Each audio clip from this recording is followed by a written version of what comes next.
You're listening to the Big Data Beard. Hi, everybody. This is Cory Minton with the Big Data Beard, and today I am sitting in my hometown of Birmingham, Alabama, but not in my office. I'm sitting at the office of Def Dynamics and, most importantly, Apex Pro. Apex Pro is a really interesting device that is used in your car to collect data and give you real-time feedback on the racetrack about how to go faster. And I'm joined by Andrew Raines. Andrew is the leads marketing and sales and business development for the team. He's one of the co-founders here of Apex Pro and a professional racing driver, as it turns out. And we're going to have a little fun, and it's going to be at my expense. So in December, I got my Apex Pro, and I put it in my Pontiac G8 track car. It's a really ridiculous car. We'll go look at it in the parking lot here in a second. But I really wanted to get a first-hand experience at what it meant to have Apex Pro in the car, and it worked as expected. I actually got to see the lights. It gave me some feedback in real time. I thought, wow, there's a lot more I could do in terms of going faster in the corners, braking a little bit later, and I'm trying to fix that. But one of the really interesting things that Andrew was nice enough to offer was a data review. And it's really to understand from the professional's experience and from the founder's perspective to look at the data from my track, from my time around the track, and see what I'm doing wrong and see what I could do to get better. So full disclosure, I'm probably going to be told I'm not a very good driver, and I'm okay with it, but I'm going to get better. And that's what I'm here for. So, Andrew, thanks for joining me. Yeah, thank you. Thanks for having me. And be sure to tune into the first episode of Season 6 of the Big Data Beard podcast, where we talk more about what Apex Pro is, how it was designed, and how you might use it to go faster around the track. Let's get into it, Andrew. What are we looking at here on this screen? Yeah, so this is the home screen of the Apex Pro app. You can download it for free off the iOS App Store, the Apple App Store. Do need iOS 13 or newer to be able to download the app. And what we're looking at here, like I said, is just the homepage. So this is where all the action happens. Mm-hmm. We're going to be using this data icon right here, right in the middle of the page to review your data. But you already went through the process of connecting, calibrating, recording the session while you were actually at the racetrack. Yep. So we'll go in here and hop into our data. Right now, I've got everything organized by the date it was actually saved, but I know you were at Barber, so I'm going to organize it by track. And then I saved your name over here, so I see Cory right here. That's me. And I got this data because I believe, I think you emailed it to me. I did. But we can also airdrop data, so from iOS device to iOS device, which is actually, it's a much bigger deal. The logistics of data is an important thing. Absolutely. Right? How you get it to a device to view, how that works, especially at the racetrack, because we're talking like we're outside, we're running around, working on our cars. Having as little barrier to actually getting your data and viewing it as possible is a big necessity. That's crazy. I didn't think about it, because in the past, like if you had a data logger, you might have to carry your laptop out there, pull an SD card, or get like a serial cable to plug it in. All the above. And then you're taking your dirty, greasy hands or sweaty hands. Right. At Barber, it gets a little hot, and like you're having to then do all this. Now this is native. This is like the way we interact with things today. It's like you've left that paradigm behind. I found it really interesting and cool, because I had my phone in the car anyway, so it was already there. Right, and most people do. That's only really a very small reason why not to use the product. If you're in a Formula car, it might be hard to get your phone in, but pretty much everybody else is going to have their iOS, device, their phone, their iPad. We got a lot of people that mount the iPad and use it as a laptop. Okay. Yeah. So I think that's important to call out. We log the data off the device. All that data is stored locally to the phone, which we talked a little bit about already. Yep. And then we've got this easy to view interface. So you referenced, seeing the lights on track. We see those in the bottom right corner of the screen. I can move the little light bar around. And just for everybody watching, what you see when you drive around the racetrack, and we'll focus on this guy right here, is the lights on the bar actually moving. So as I move the slider around the bottom here, I can actually see the lights change from red to green and basically show you what they were showing you on the track. Yeah. So not only can we see them in real time, we can come back after the fact and replay the lights. Okay. We talked about the friction circle before, and that's basically what this is showing you, right? Red's going to represent where the device thinks the edge of the friction circle is. Yep. even if it's not always attainable, sometimes the device expects you to be able to accelerate harder than you can. Yeah, well, it's making fun that I haven't put a cam in my car yet. Exactly. It's just an advertisement. Yeah. We're just partnered with companies that make performance Sponsored parts. by Edelbrock. That's right. Yeah, you just need more horsepower. That's right. So what I tend to tell people, the language that I use is from the time you apply the brakes until you straighten your hands on the following straightaway. So you enter the corner, you brake, you turn in, you're in the middle phase of the corner, you accelerate out, and now you're back on the straightaway. That's when the Apex Pro feedback is relevant. Okay. Coincidentally, that's also the hardest time to see something going on. It's true. Right? Yeah, because you're really focused on those actions of anything outside of straight hands, full throttle. Exactly. Yeah. But the more proficient you become with your peripheral vision and the more you train your peripherals, the easier it becomes to detect what it's telling you. So like really fast, pro drivers can monitor a lot of different things at once because it's the act of driving the car quickly is almost subconscious. Yeah. And so as doing what you're doing with your car, the type of racing that I do, I'm constantly trying to commit my actions to what we call like our subconscious consciousness, right? Yeah, like muscle memory. Like, exactly. Hey, I know where I am. This is just the action I know I have to take. Exactly. I can perform this task. I can consciously make decisions and perform this task at a subconscious level. Yeah. And so then that raises your conscious level to be able to learn from in-car indications, to read your gauges. Oh, my oil pressure's dropping, right? Or my coolant temperature's up, or I've got to manage the traffic flow, or whatever it is on the racetrack, right? Yeah. So that's important. That's what these lights mean. Now, you notice when I replay here, and I'm frustrated by this right now, but it's not our fault. Of course, nothing's ever our fault. It's Apple. See the lap flashing? Oh, yeah. Apple changed, and I'm sure there's people listening to this, but that are dealing with iOS 13 and maps. They changed enough of how the maps are displayed that it actually now is causing this flickering. Really? Okay. Yeah. iOS 12, this wasn't a problem. So that'll be fixed soon because you guys heard Austin. He knows what he's talking about. Well, he's working on it. Yeah, absolutely. But it's one of those things like every time there's an OS update, all the other apps have to get kicked in the face. Exactly. Everybody deals with it. It wasn't as big a deal for us as it was for us, for some other people. For sure. And we're looking at, just FYI, we're looking at Barber, as we said, beautiful track, like in the hills of kind of central Alabama. And this is the Google map, but you're just overlaying the real time data. Now, what sort of, the colors are, you said that's my longitudinal G. Yeah. Okay. So displayed on the track right now on this top screen is longitudinal G-force. Okay. Otherwise known as like your x-axis acceleration. Okay, so going accelerating or braking. Yes. Okay, gotcha. Yes, longitudinal acceleration. And I put that, normally I display this on the map because it's very intuitive to look at. We see red for deceleration and green for acceleration. And then if you go off of that color scale, then orange would be slight deceleration, yellow would be close to zero, and green is positive, right? Okay. So basically, the warmer the color palette, the hotter the color, the harder you're decelerating. The cooler the color, the harder you're accelerating. Okay, makes sense. And we use that logic for everything that we do, for everything that we display. So if it's red, it's usually a highly negative value. If it's green, it's a highly positive value. Okay. And so that's what's, as far as the interface goes, this is what's different and new about Apex Pro that other devices don't do. They don't have the track map appear immediately. Yeah. Which this is what, as a racer and as a driver, this is what we identify with where the racetrack goes, right? Yeah, absolutely. I literally have, those little carve outs over there, those little, wood pieces that look like racetracks. Yeah. Right. I got the little stickers on my car, all the racetracks I've been to. Yeah. Exactly. So this is where it all starts for us with data review. And for other products that you use, this is not where it starts. It looks like this bottom chart where we're displaying longitudinal G first distance. It looks like about 5 of these stacked on top of each other. Okay. Right. So it's immediately difficult to process what you're looking at. Yeah. Even for somebody that really understands what they're doing, if they're also trying to change their tires and drink some water and do all the things you do. Yeah, absolutely. It's immediately a little more difficult to process. Okay. On the left side here, we have your laps. So these are your lap times.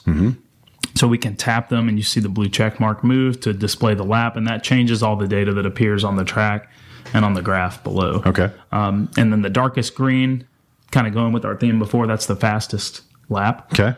So if it's colored in dark green, that's your fast lap. So that's always a good place to start. And then we see this percentage on the right side. That's the Apex score. Okay. So that's what the device is generating. That's our modified friction circle, basically an aggregate of that lap's data. And the way I think about it is it's red lights divided by green lights. Okay. That makes sense. So over the course of that lap, how often we're seeing red versus how often we're seeing green. Totally. Okay. And we, kind of like Austin mentioned before, we aggregate some of this data. We collect this data from users that choose to submit their data to compete with each other. So and crew view, right? Exactly. Yeah, okay. Crew view. So we have a average apex score. We call it a par, like a golf course. Okay. For Barber. Okay. So we know what that apex par is. Oh, no. What is it? All right. Do you want to know? Kind of. Okay, let's go look. I'll show you where to go. We're going to start off with learning how terrible I am. If we go to the tracks and records list, okay, you see the little racetrack icon? Yeah. Anglesey's in Wales. That's kind of cool. Oh, that's awesome. That means it has records for that racetrack. So we'll go down to Barber and tap it. Uh-huh. Our par is 79. Oh. So we've got a little bit of, but that's a great macro thing to look at. Yeah, for sure. Just go, hey, there's a little bit of grip out there. Yeah. And this data is from all sorts of vehicles. So the lap time leader, actually, Matt Miller, his car is a KTM Crossbow. Oh, yeah, I know what those are. Those things are crazy looking. Yeah, it's a nuts little, carbon fiber. And then some of these other guys, Dan DeSalle's in a Porsche GT3. Got Hayes is in like an older Porsche 968. So this data is from all types of vehicles. Okay. So it's a pretty high level. Sometimes to just say I should be able to do that. Yeah. Probably. Yeah. In most cases, probably possible. Okay. So that's a good thing to go into. From an analysis perspective, knowing. Okay. There's a little bit of grip left on the table. Yep. And for the most part, that's what we're going to use that metric for. Okay. Okay. Cool. Yeah, there's something left. So we've got longitudinal G displayed on the top screen. Mm-hmm. I do have longitudinal G displayed down here as well, but I'm going to toggle up to what we call the money trace, which is the speed trace. Okay. And this is your speed versus distance. Okay. So GPS speed plotted against distance on the racetrack. All right. And distance is in meters with Apex Pro. So we've got 1,000, 2,000, and 3,000 meters here across the bottom.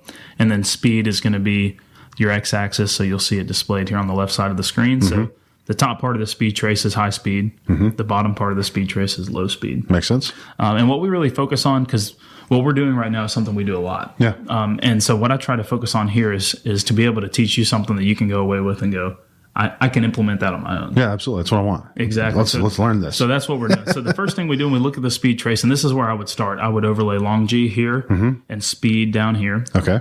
Keep it in a single color for now, which is what this guy does over here. You can change the color. Okay. Which is cool because if you want to see, like, let's say, throttle position versus speed, right? That makes sense. It's green while you're accelerating. Yeah. Red while you're decelerating. For now, we'll keep it blue.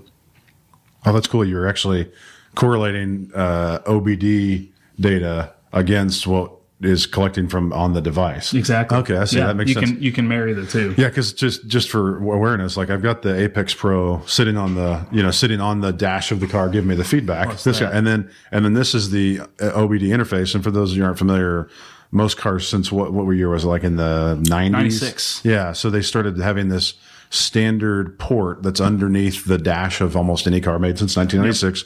And it basically is the port that if you go to the mechanic shop and they want to check like what the error code, like why is my check engine light? That's the port they plug into. Yep. So this little device is what? It basically just is a like Bluetooth or something like that? It's a Bluetooth OBD2 module. We actually don't even manufacture that. We just buy those. Okay. And the labor intensive part is the software to extract data out of it.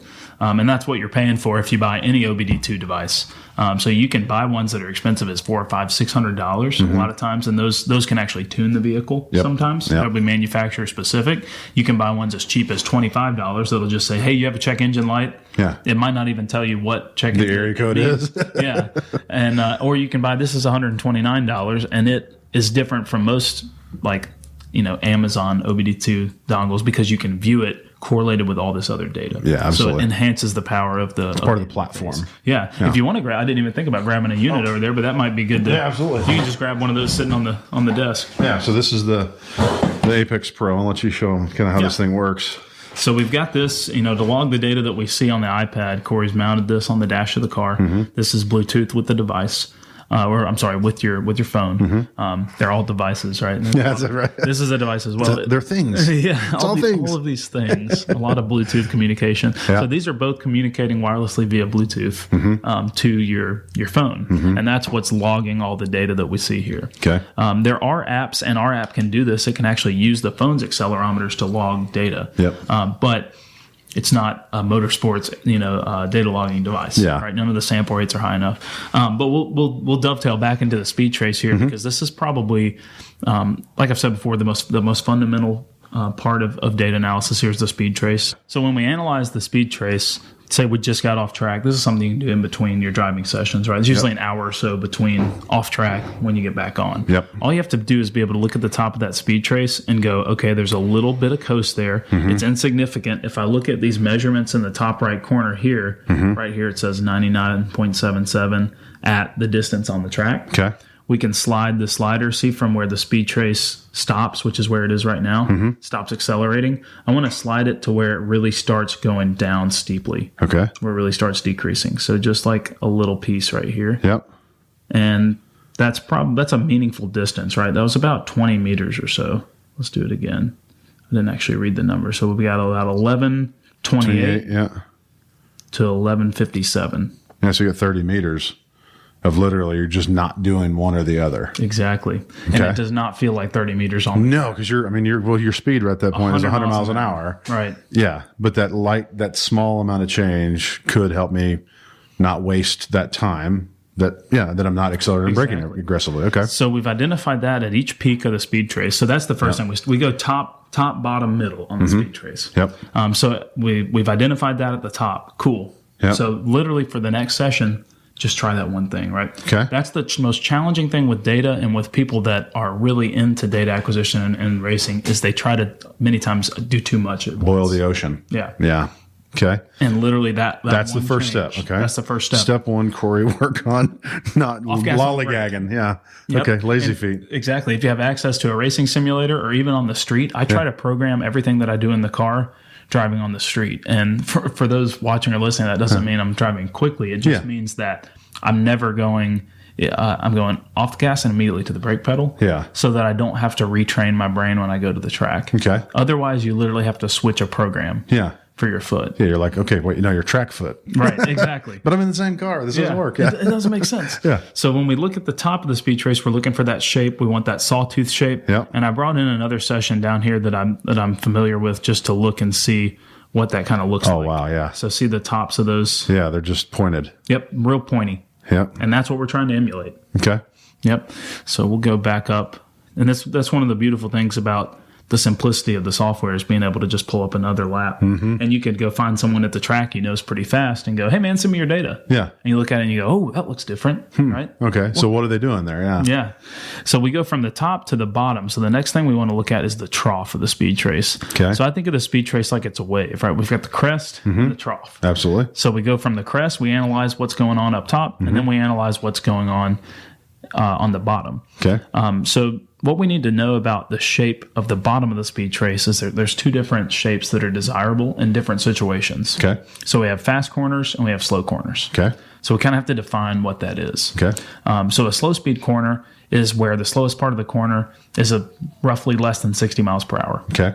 Yeah, that makes sense. And this is generally for street cars. You know, this is different with like really fast, like open wheel cars or open wheel cars. So yeah.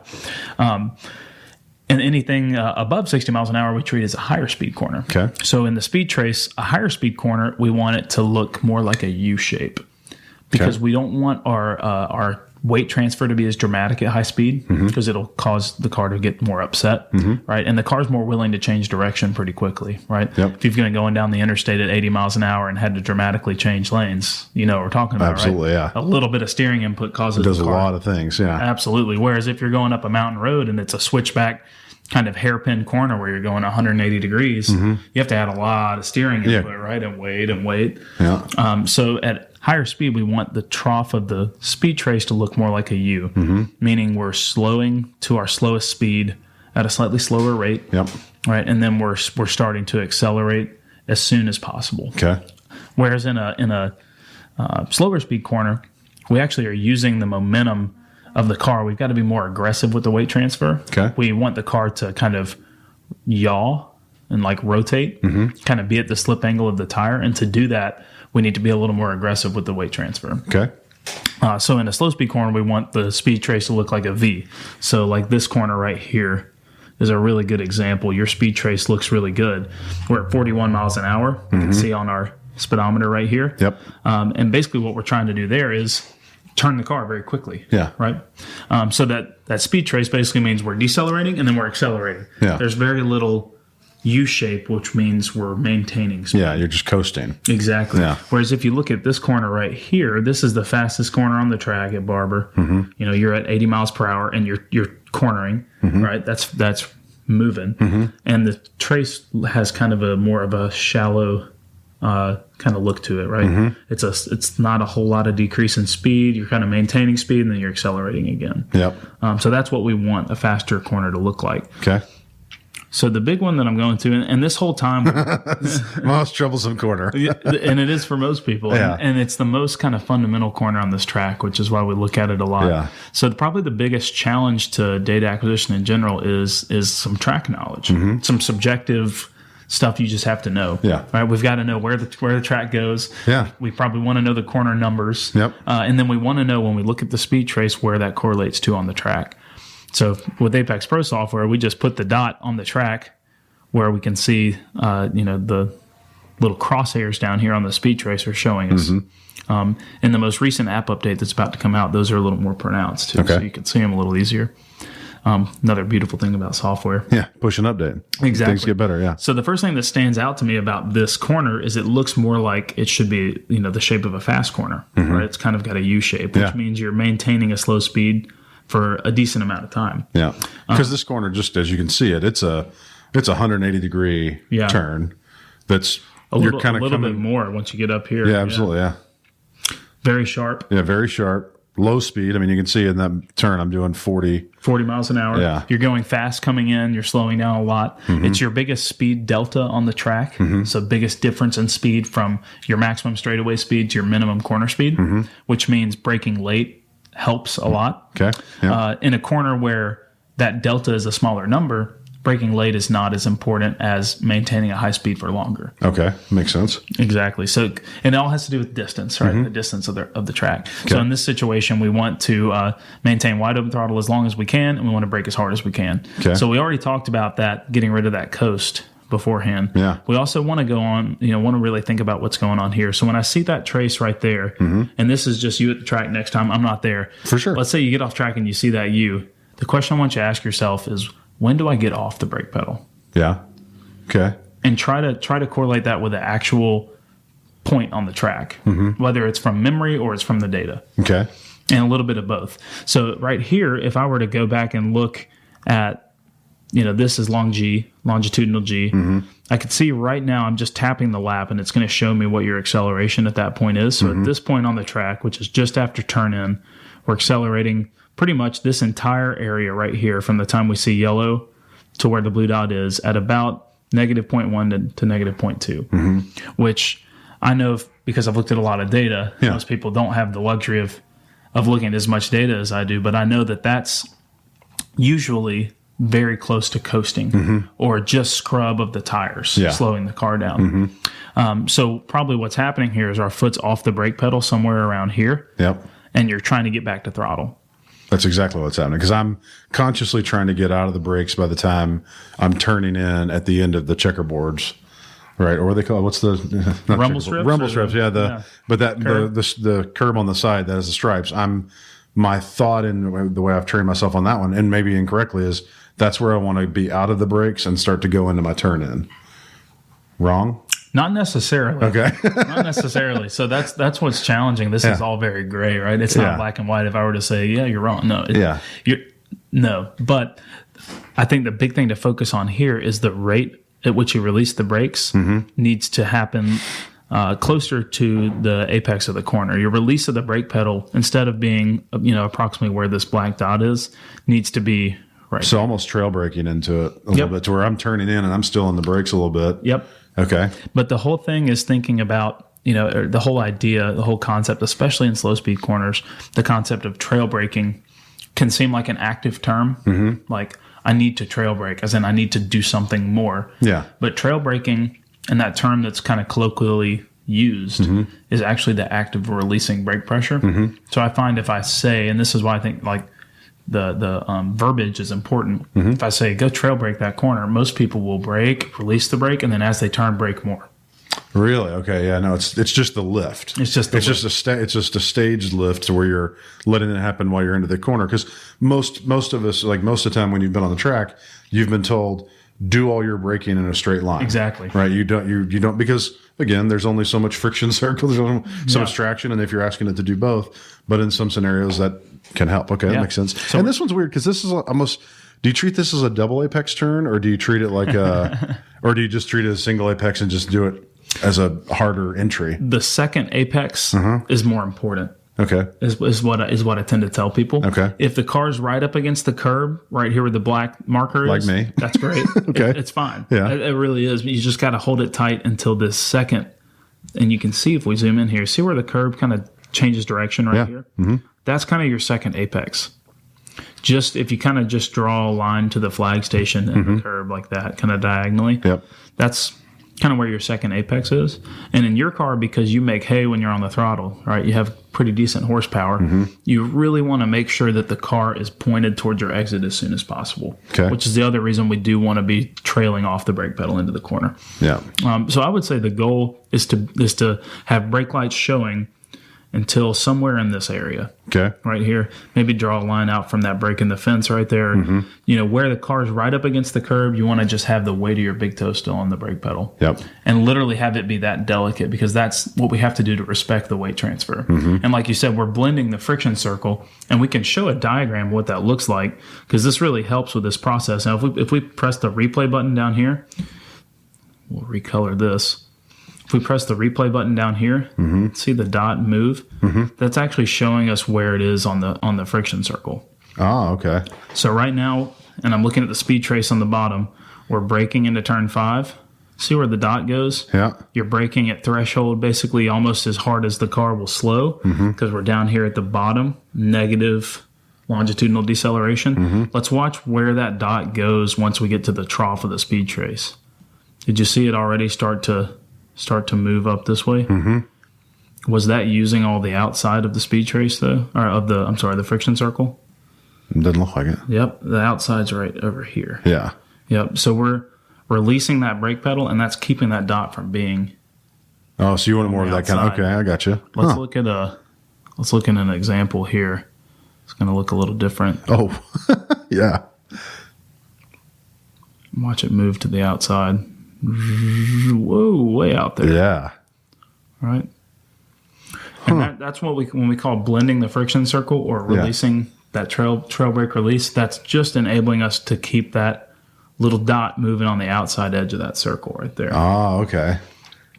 So that means that we'll be using more of the tire's capability for longer, which means that this driver was probably able to carry more speed down the previous straightaway, but they were also able to carry more speed all the way into the corner. Yeah. And right at the slowest part of the corner, they were probably on the same speed as you. Yeah. But the car is also now turned more.